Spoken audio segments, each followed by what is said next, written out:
Assalamualaikum warahmatullahi wabarakatuh. Perkenalkan, nama saya Putri Amaliarsi dari kelas B, Fakultas Teknik Universitas Tanjung Pura Pontianak.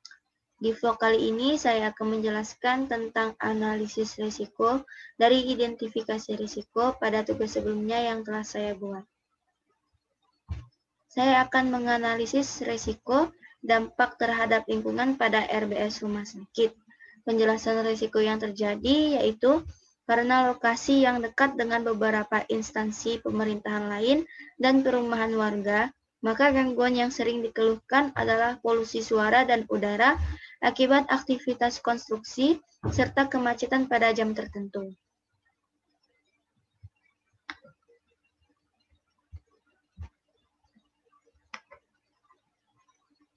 Pada pekerjaan yang kita lakukan tersebut, tentunya kita akan mengalami risiko. Risiko terbagi menjadi dua, yaitu risiko negatif dan risiko positif. Untuk menghindari risiko yang tinggi, maka kita memerlukan manajemen risiko yang baik.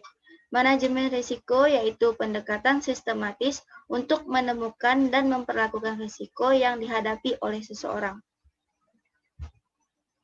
Tahap pertama untuk menganalisis risiko yaitu penetapan konteks. Penetapan konteks pada manajemen risiko bertujuan untuk mengidentifikasi serta mengungkapkan sasaran organisasi, lingkungan di mana sasaran hendak dicapai, stakeholder yang berkepentingan, dan keberagaman kriteria risiko.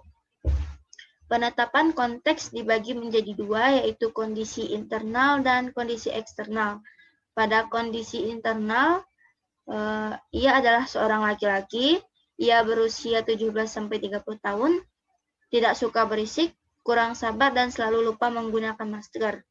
Pada kondisi eksternal, ia tinggal di perkotaan, kondisi lingkungan berdebu, berisik, dan keadaan cuaca adalah musim panas.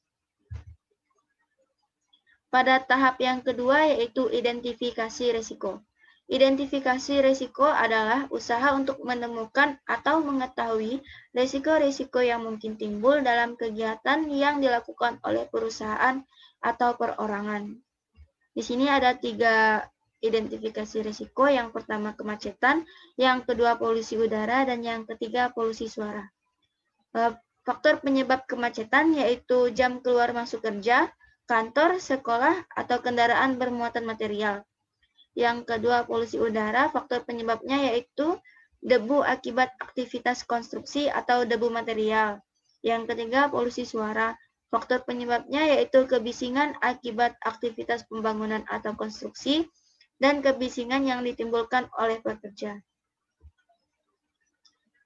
Pada tahap yang selanjutnya yaitu analisis risiko. Analisis risiko adalah suatu metode analisis yang meliputi faktor penilaian, karakterisasi, komunikasi, manajemen, dan kebijakan yang berkaitan dengan risiko tersebut. Di sini polusi suara, faktor penyebabnya banyak, maka tingkat kemungkinan terjadi tinggi. Lalu tingkat pengaruh terhadap sasaran tinggi, maka polusi suara di level risiko tinggi. Lalu yang kedua ada kemacetan, tingkat kemungkinan terjadi sedang, tingkat pengaruh terhadap sasaran tinggi, maka kemacetan pada risiko di level sedang. Yang terakhir ada polusi udara, tingkat kemungkinan berdebu rendah, tingkat pengaruh terhadap sasaran tinggi, maka kemacetan pada level rendah. Yang keempat ada evaluasi risiko, yaitu untuk menentukan risiko-risiko mana saja yang perlu mendapatkan mitigasi khusus. Di sini polusi suara memerlukan mitigasi khusus, kemacetan juga memerlukan mitigasi khusus, dan polusi udara juga memerlukan mitigasi khusus. Tahap yang terakhir yaitu mitigasi risiko. Mitigasi risiko merupakan pengambilan langkah-langkah untuk mengurangi kerugian yang dapat ditimbulkan dari dampak risiko tersebut. Pada risiko polusi suara, langkah-langkah untuk mengurangi kerugiannya yaitu yang pertama, perlu melakukan pengukuran, perhitungan dan evaluasi tingkat kebisingan di lokasi-lokasi yang dipilih, baik pada tahap persiapan konstruksi, pelaksanaan konstruksi, maupun pada tahap pemeliharaan untuk penerapan baku mutu kebisingan. Yang kedua, menentukan baku tingkat kebisingan.